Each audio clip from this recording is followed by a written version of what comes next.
not Hassan Minaj, but I am brown and I do have a beard, so you probably couldn't tell the difference. My name is Rishi Rajagopalan, and welcome to Fakeriot Act. Remember the first time you voted in a presidential election? You were young, idealistic, full of hope, and ready to exercise your democratic right. I remember the day my parents sat me down for Barack Obama's inauguration, and I got to see what our votes could do. As a young brown kid growing up in North Carolina, I was so excited to see more of us make it up there.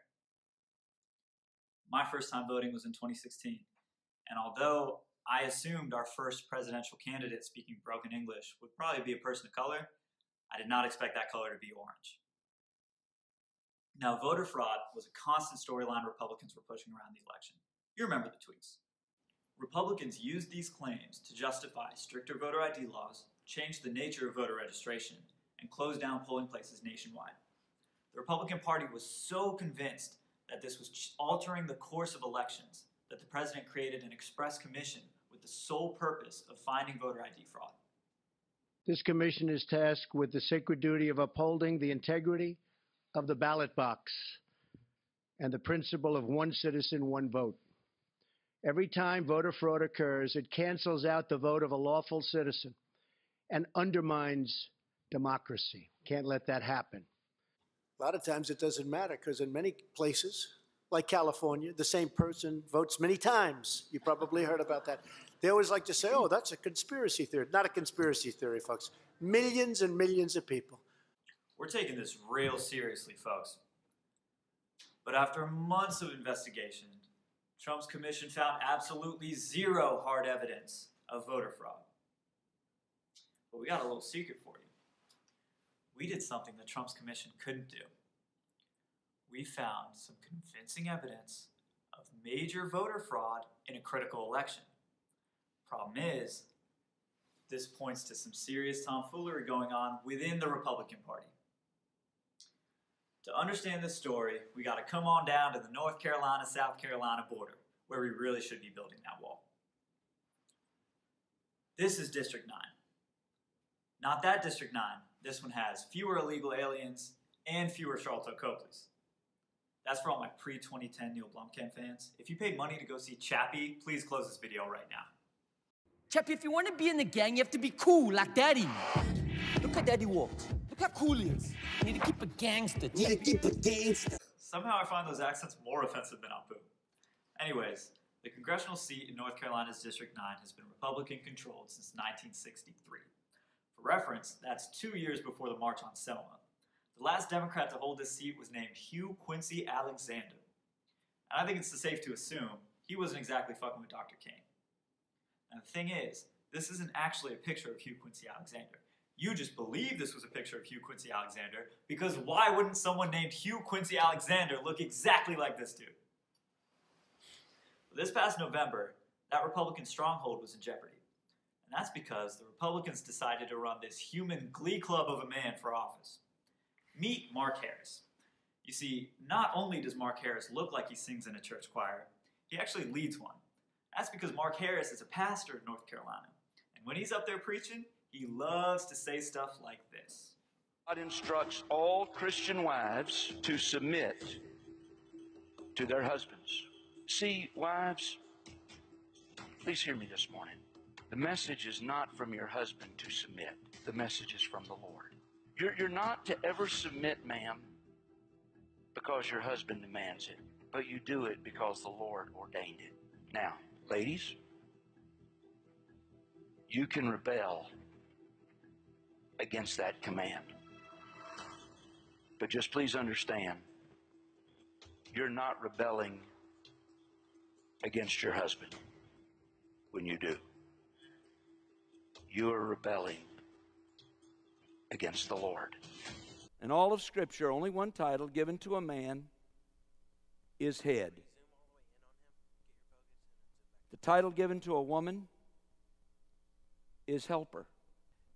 If I were to define the word helper for you today, I would define it as the servant lover. Imagine being this dude's wife. Honey, when I ask to suck on your toes, that's not coming from me. That's coming from the Lord. Ugh. You'd think that with this handmaid's tale of a candidate representing the GOP, the Democrats would easily be able to turn this district. But you're forgetting that Democrats take stock of all their young, talented, diverse, intellectual progressives and nominate dudes like this. This is Dan McCready, the Chili's of congressional candidates. After 9/11, Dan McCready was called to serve his country. In Iraq, he found another calling and was baptized in the waters of the Euphrates River. I've supported Republicans in the past, but I support Dan McCready. He's a fellow Marine, smart, hardworking, and plays by the rules. As a Marine, Dan McCready never asked who in his platoon was a Republican or a Democrat. All that mattered was that the mission was completed. Dan runs a tight ship to get results. No surprise, he was a Marine after all. Okay, we get it. You were in the Marines. It's your only defining personality trait, and you expect everyone to support you because of it. Thing is, that's not going to win you an election. The best you're going to get is a free meal once a year on Veterans Day. You can go to Chili's. Well, first of all, he really made me feel like I was almost like a slave who had to show paperwork to show my freedom. Or maybe not. Now, because voters were forced to choose between the High Sparrow and Colonel Blanders, the race was close. On Election Day, Mark Harris won by 905 votes out of 180,000 total ballots cast, leading to a captivating McCready concession speech. To my kids, Anna Glenn, Oliver, Charlie, and Eleanor, you're my reason for running. And even though we didn't win this race, I hope one day when you're older and you look back on this time, your dad will think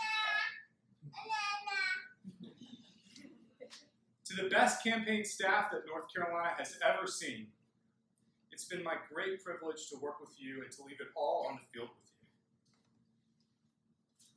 you. And to everyone who gave what they could in this race, thank you. Let's be proud today of what we did together. It's okay to clap for that. Even Jeb Bush is looking down at this guy's stage presence. How do you get outspoken by a baby at your own press conference? So what swung such a tight race? What was the difference? The difference was this man. Candidates he's worked with say that he's the kind of person who eats, breathes, and sleeps local politics. He's been described as also, this is a quote, country as a butterbean. Leslie McCrae Dallas, part-time Bladen County Soil and Water Commissioner and full-time son of anarchy. Dallas was hired personally by Mark Harris in order to work on a get-out-the-vote effort. What Dallas actually did was tamper with absentee ballots in Bladen and Robeson County. Those absentee ballots swung the election for Mark Harris. So here's how absentee ballot voting is supposed to work in North Carolina. First, a citizen requests an absentee ballot. Second, the citizen receives that absentee ballot in the mail.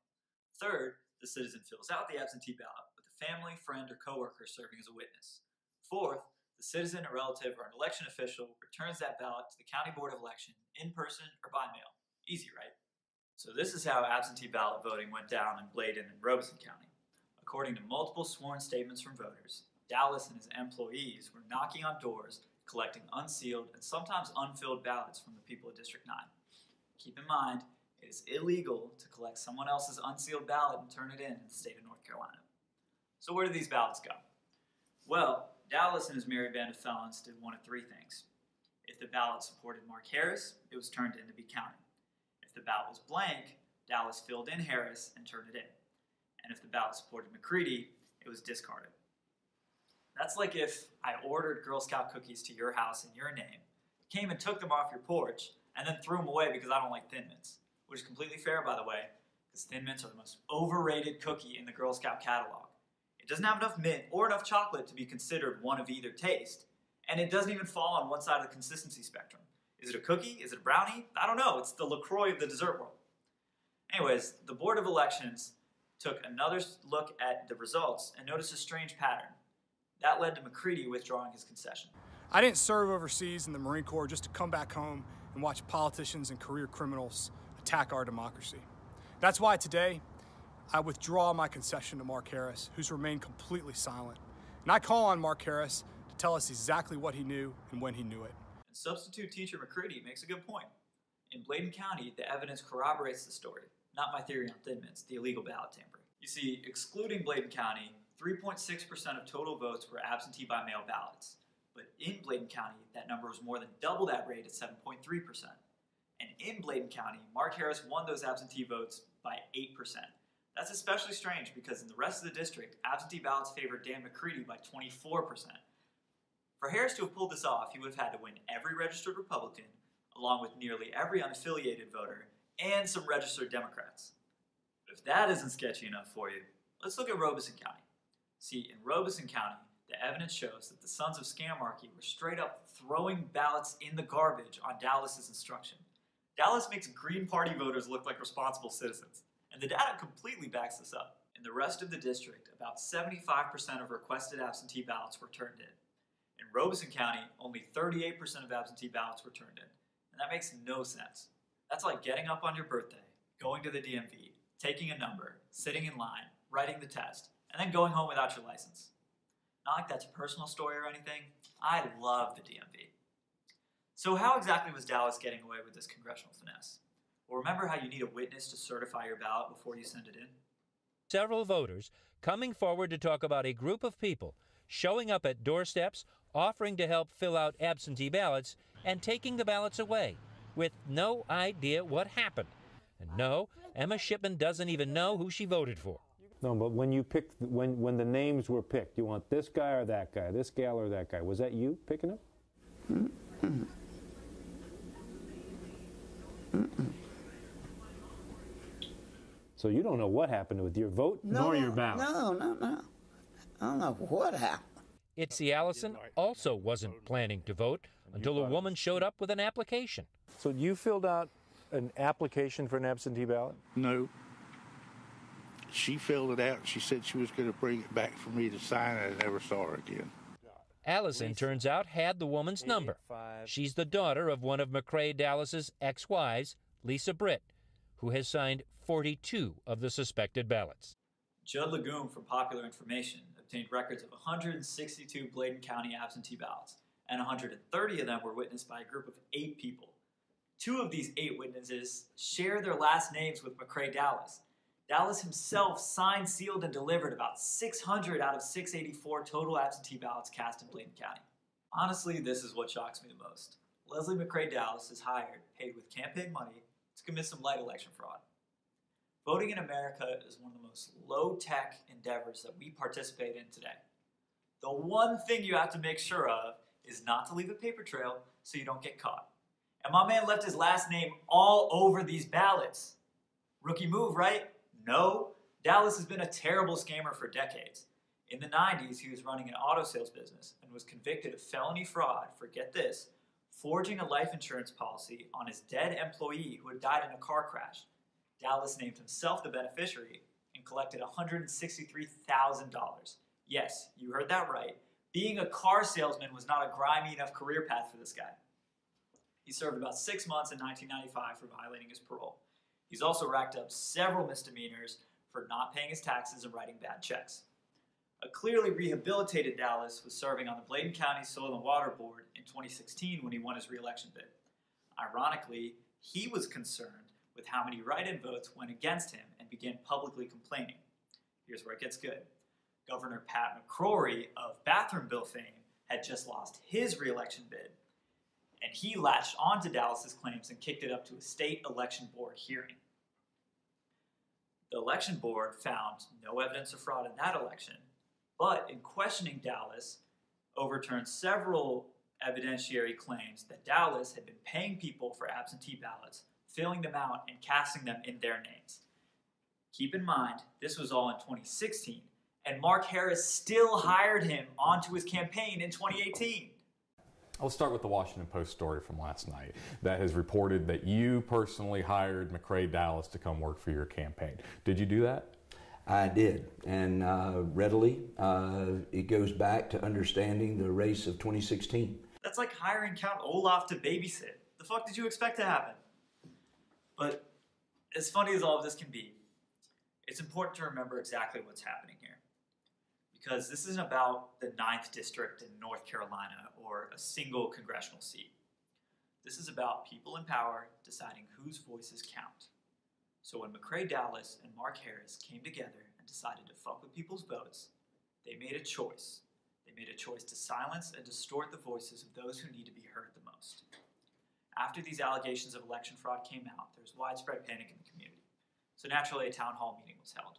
A community under one roof, spearheaded by several organizations, including the North Carolina NAACP, Southern Coalition for Social Justice, and Democracy North Carolina.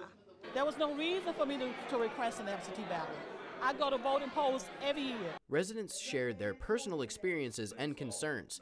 Election rights experts were also ready to answer any questions. Speakers claim that McCrae Dulles and other vote-harvesting groups targeted black senior citizens, and they say this isn't the first time it's happened. Bladen County has almost twice the percentage of black citizens than District 9 as a whole.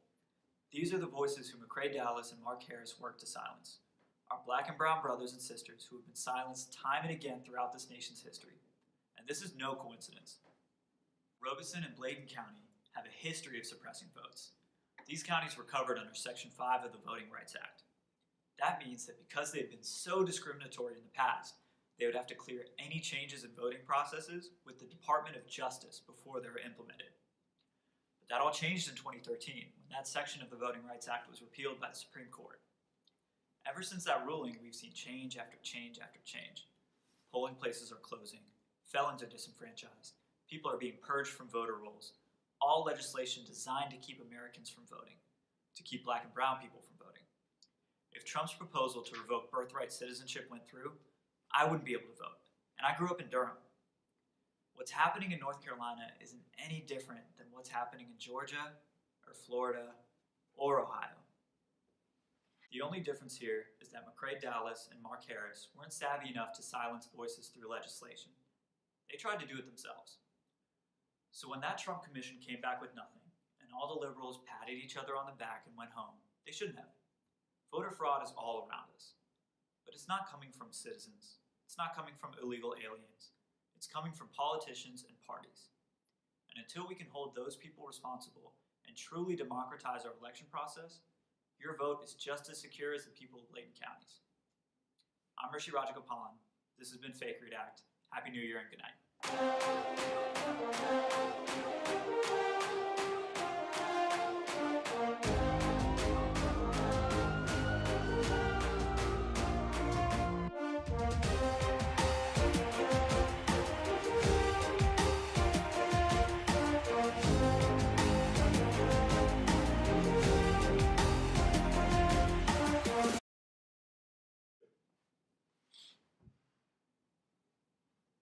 Shit.